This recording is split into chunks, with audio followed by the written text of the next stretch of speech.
말씀은 고린도 교회에서 일어난 어떤 사건에 관해 사도 바울이 충격을 받는 장면에서부터 시작되고 있습니다. 사도 바울을 충격으로 몰아넣은 사건이 무슨 사건이었을까요? 오늘 1절의 말씀, 너희 중에 심지어 음행이 있다함을 들으니 그런 음행은 이방인 중에서도 없는 것이라. 누가 그 아버지의 아내를 취하였다 하는도다. 바울은 성더라 일컬음받은 어떤 누군가가 그 아버지의 아내를 성적으로 유린했다고 하는 이 충격적인 소식을 들은 것입니다.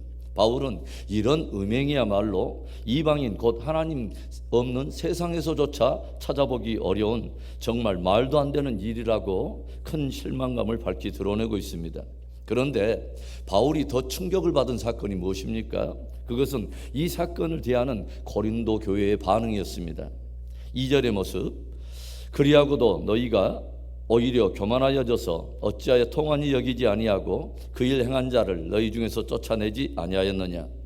하나님 없는 세상 가운데서도 일어날 수 없는 음행이 성도라 불리는 형제에게서 일어났는데 그 일에 대해서 교회 안에 통한이 여기는 사람이 한 사람도 없고 그 일 행한 자에 대해서 어떤 징계도 없고 그 일 행한 자를 쫓아내지 않았다고 하는 것입니다. 바울은 고린도 교회가 그 음행의 사건에 대해서 잠잠히 침묵한 것에 대해서 참 은혜로운 교회다, 너희 참 좋은 성도구나 라고 칭찬한 것이 아니라 저들이 이 일을 심히 작게 여기고 침묵한 것은 저들이 오히려 진리에 대해서 심히 교만하기 때문이라고 혹독하게 책망하고 있다고 하는 것이죠. 저는 오늘날 현대교회와 성도들 안에 성경이 말하는 그 죄를 가볍게 인식하고 죄를 자복하고 새롭게 되는 성화적 열매 또는 회개적 열매가 현저하게 둔화되고 사라져가는 것이 정말 큰 위기라는 생각을 해봅니다. 죄를 이제는 죄라고 말하지 않아요. 죄를 이제는 미화시켜서 성향 내지는 경향이라고 하는 그런 말로 분류하는가 하면 고급스러운 심리학적인 용어를 사용해서 보호하고 미화하려는 그런 경향이 갈수록 짙어지는 것을 우리가 보게 되죠. 주님은 회개하라 천국이 가까웠느니라 도전하시는데 회개적 신앙이 사라져가는 이 시대가 정말 위기가 아닌가 하는 그런 생각을 하게 된다는 거죠. 오늘 바울은 고린도 교회에서 일어난 음행의 사건에 대해서 충격을 받고서 이를 통한이 여기며 고린도 성도들을 책망하며 경고하고 있습니다. 그렇다면 우리 믿음의 성도들이 음행을 피하고 거룩을 이루어야 될 이유가 무엇입니까? 왜 우리는 삶과 신앙에서 거룩에 이르는 열매를 맺어야 할까요? 첫째로는 유월절 어린 양의 희생으로 값없는 구속의 은혜를 입었기 때문입니다. 7절의 말씀에 너희는 누룩 없는 자인데 새 덩어리가 되기 위하여 묵은 누룩을 내버리라.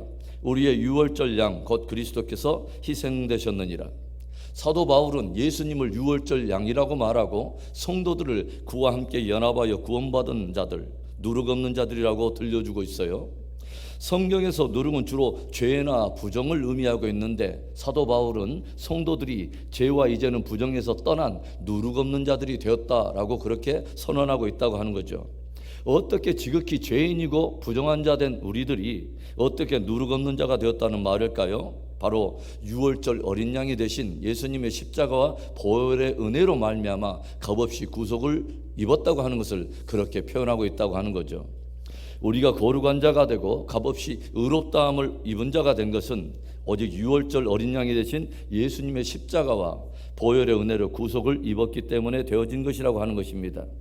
그래서 바울은 그렇게 값진 구속을 받은 자가 되었기 때문에 그 값없는 구속을 값없는 구속이라 하여 경히 여기고 방탕하고 방종하는 삶의 빌미로 삼고 값진 은총을 값싼 그런 구속으로 만들어버리지 말고 진짜 값진 구속을 받은 자처럼 이제는 묵은 누룩인 죄와 부정을 버리고 온전히 거룩함에 이르는 열매를 맺으라라고 도전하고 있다고 하는 것입니다.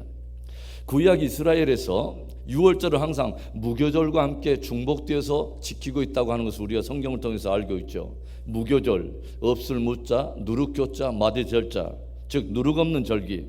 이스라엘 백성들은 유월절 곧 무교절을 지낼 때는 저들의 삶의 경내에 있는 모든 누룩을 샅샅이 찾아서 다 제거하는 일을 하고 떡도 누룩 없는 떡인 무교병을 먹으면서 이 무교절을 지켰다고 하는 것을 우리가 알고 있습니다. 바울은 구약 이스라엘 백성들이 유월절이 되면 모든 누룩을 삶의 지경에서 다 제거했던 것처럼 이제 진실로 유월절 어린 양이 되신 예수님의 십자가와 보혈의 은총을 입어서 값없이 구속을 받은 자라면 삶과 신앙을 돌아보고 죄와 부정의 누룩을 제거하며 거룩함에 이르는 열매를 마땅히 맺어야 한다고 도전하고 있다고 하는 거죠. 여러분, 주님의 십자가와 보혈의 은총은 우리들의 죄와 방종 또는 부정과 방탕한 삶에 대한 면죄부로 주어진 것이 아닙니다. 진실로 죄와 부정을 떠나서 거룩한 열매를 맺어서 주님의 값진 구원의 은총에 합당한 저와 여러분의 삶과 신앙이 되기를 주의 이름으로 축원합니다. 우리 믿음의 성도들이 음행을 피하고 거룩을 이루어야 되는 이유가 뭐예요? 왜 우리는 삶과 신앙에서 거룩에 이르는 열매를 맺어야 할까요? 둘째로는 교회가 거룩함을 이루도록 부름받은 공동체이기 때문에 그렇습니다. 오늘 음행의 문제를 다루면서 바울은 죄와 부정이 가지고 있는 강력한 전념성을 경고하고 있어요. 6절의 말씀에 너희가 자랑하는 것이 옳지 아니하도다. 적은 누룩이 온 덩어리에 퍼지는 것을 알지 못하느냐. 여러분, 고린도 교회와 지금 성도들이 은근히 자랑하고 있는 것이 무엇입니까? 음행의 문제를 크게 드러내지 않고 침묵하며 조용히 넘어가고 있는 것이죠.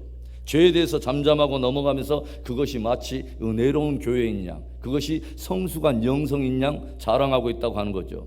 그러나 바울은 오히려 교회가 죄에 대해서 침묵한 것에 대해서 강력하게 비판하며 책망하고 있다고 하는 거죠. 너희의 자랑하는 것이 옳지 아니하도다. 적은 누룩이 온 덩어리에 퍼지는 것을 알지 못하느냐. 바울은 죄와 부정이 가지고 있는 강력한 전념성을 경고하고 있어요. 가루 섬알에 작은 누룩만 넣어놔도 삽시간에 그 누룩이 퍼지면서 섬알의 가루 반죽을 전부 발효시켜버리죠. 바울이 들려주는 경고가 그것입니다.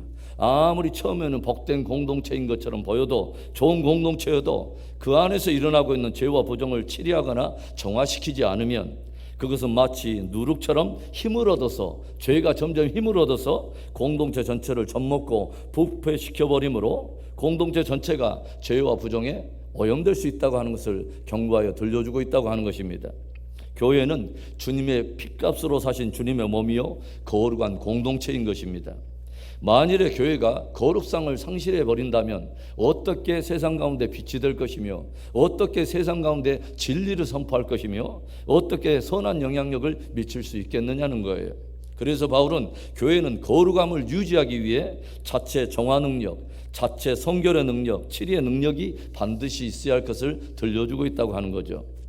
하나님 없는 세상에서야 음행하는 자도 살고 거기에는 각종 부정한 사람들과 살고 있기 때문에 우리들이 사회생활을 하면서 그런 사람들과 더불어 교제를 할 수도 있고 사귀기도 하겠지만, 주의 교회 안에서 이러한 음행하는 자나 탐욕하는 자, 우상숭배하는 자, 술 취하거나 속여서 토색하는 자들이 있다면 저들과는 사귀지도 말고 오히려 저들을 내어 쫓으라 엄히 경고하고 있는 것을 우리가 보게 되죠. 죄와 부정에 대해서는 교회가 침묵할 것이 아니라 자체적으로 징계하며 자체의 정화 능력을 갖춰서 거룩함을 지켜야 할 것을 도전하고 있다고 하는 것입니다. 미국에서 동성애법이 통과하자마자 그 다음날 일어난 일이 어떤 일이었는지 아십니까? 교도소에 소아성애자들, 그 범죄자로 갖춰져 있던 그 범죄자들이 하나같이 우리들도 어린아이들을 소원하는 성적 경향으로 봐달라고 외치기 시작했다고 하는 거죠. 그리고 조금 있다 보니까 짐승들과 동물들과 성행위를 하는 수간자들도 자신들도 다양한 성적 경향 중에 하나로 봐달라고 그렇게 외치기 시작했다고 하는 거죠. 더 놀랍고도 두려운 사실은 미국의 가장 큰 4개 교단이 동성애법을 받아들였고 동성애 목사 한 수를 인정했다고 하는 것입니다. 여러분, 교회는 하나님의 말씀을 지키고 또 진리로 지키고 그 말씀을 따라 구별된 삶으로 거룩을 지켜가는 공동체입니다. 주님의 교회는 거룩을 이루도록 부르심을 받은 공동체라고 하는 것을 우리들이 늘 새겨야 한다고 하는 것이죠. 우리 은혜 비전교회가 진실로 거룩을 지키고 거룩을 이루어가는 복된 공동체, 복된 성도들의 연합이 되기를 주의 이름으로 축원합니다. 우리 믿음의 성도들이 음행을 피하고 거룩을 이루어야 할 이유가 무엇일까요? 왜 우리는 삶과 신앙에서 거룩에 이르는 열매를 반드시 맺어야 할까요? 마지막 3번째는 그리스도의 날에 온전한 구원에 이르기 위해서입니다. 오늘 바울은 고린도교에서 일어난 음행의 사건을 두고서 크게 격분하면서 이미 그 사람에 대한 심판적 판결이 끝났다고 들려주고 있어요.